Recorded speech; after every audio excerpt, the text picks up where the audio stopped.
Salut à tous, c'est Nabil, préparateur physique en sport de combat. J'espère que vous allez tous bien. Aujourd'hui, une nouvelle vidéo sur l'évaluation en préparation physique. Donc l'évaluation, à quoi ça consiste? L'évaluation, en fait, c'est juste l'entraîneur, le préparateur physique ou le nutritionniste qui va faire le point régulièrement, en fait, avec son athlète pour voir comment ça évolue, s'il y a des progrès, si on stagne, le ressenti de l'athlète, etc. Il y a une phrase qui est très importante que moi j'ai appris en cours, c'est l'évaluation n'a de sens que si elle est permanente. En fait, l'évaluation doit se faire tout au long de la carrière, tout au long de l'année sportive. Il ne faut pas qu'on se dise, on évalue, par exemple, je donne l'exemple d'un sport de combat, que durant le training camp.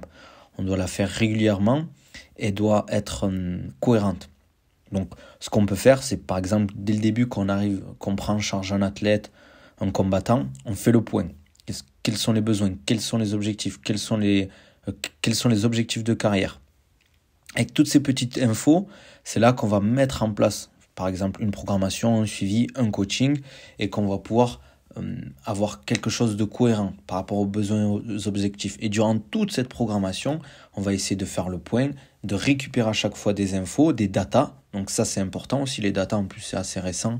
Je ferai une vidéo là-dessus, les datas dans les sports de combat, parce qu'il y a vraiment énormément de choses à dire. Il y a aussi un truc qui est important quand on prend ces infos, c'est qu'est-ce qu'on en fait, la pertinence de la prise d'infos. Parce que c'est bien d'avoir... Souvent, en fait, il y a des gens qui prennent beaucoup d'infos, mais qui n'en font rien. Ça sert à rien d'avoir plein d'infos et au final de ne pas s'en servir, de les collecter, mais pas de les utiliser. Donc moi, ce que je fais, c'est que j'essaie d'avoir les meilleures infos pertinentes. Je me dis, ok, il y a 5-6 infos qui sont les plus pertinentes, et après, il y a des petites infos qui gravitent autour, et c'est grâce à ça que je vais utiliser, je vais pouvoir moduler, entre guillemets, le coaching, les programmes, etc. Que ce soit la nutrition, le coaching, les entraînements, voilà.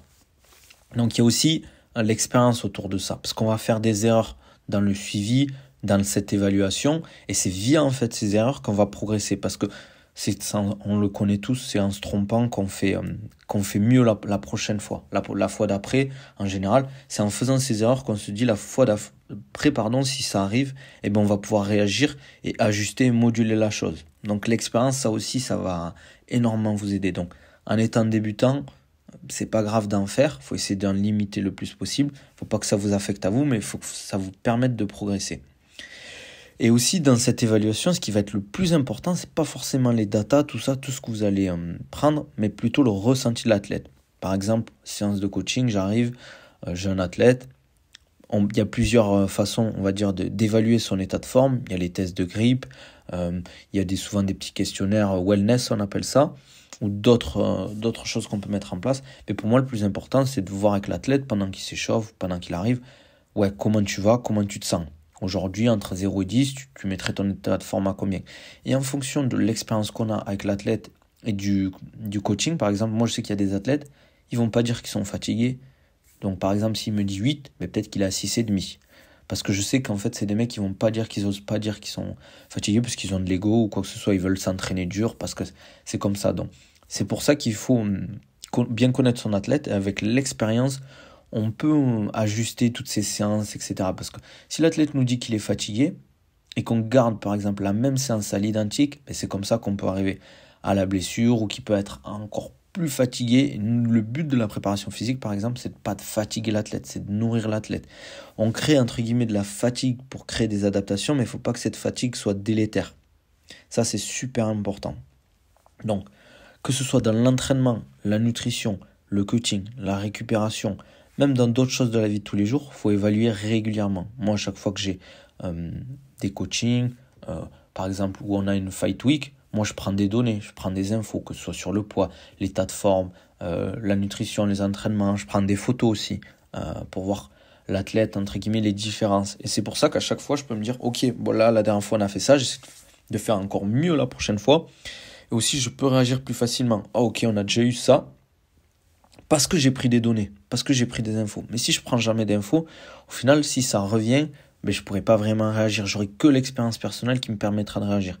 Mais toutes ces infos que j'aurai prises, toute cette évaluation que j'aurai fait sur le long terme, elle me permettra de mieux réagir le jour où, par exemple, j'ai une mauvaise surprise.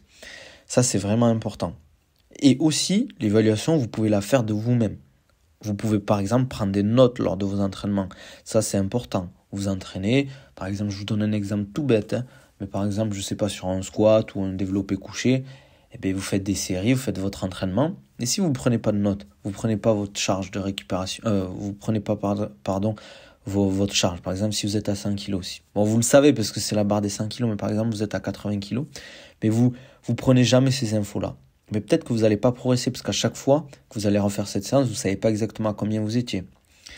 Parce que si vous faites 10 exos dans votre séance, je donne un exemple, mais que à chaque fois vous n'êtes pas votre charge, vos nombres de répétitions, votre récupération, mais vous ne pouvez pas vous dire, bon ok, la semaine prochaine je me sens mieux ou je me sens pareil, peut-être que je vais rajouter un peu de charge, peut-être que je vais essayer de faire 1-2 répétitions de plus, peut-être que je vais réduire de 15 secondes la récupération pour me permettre de progresser.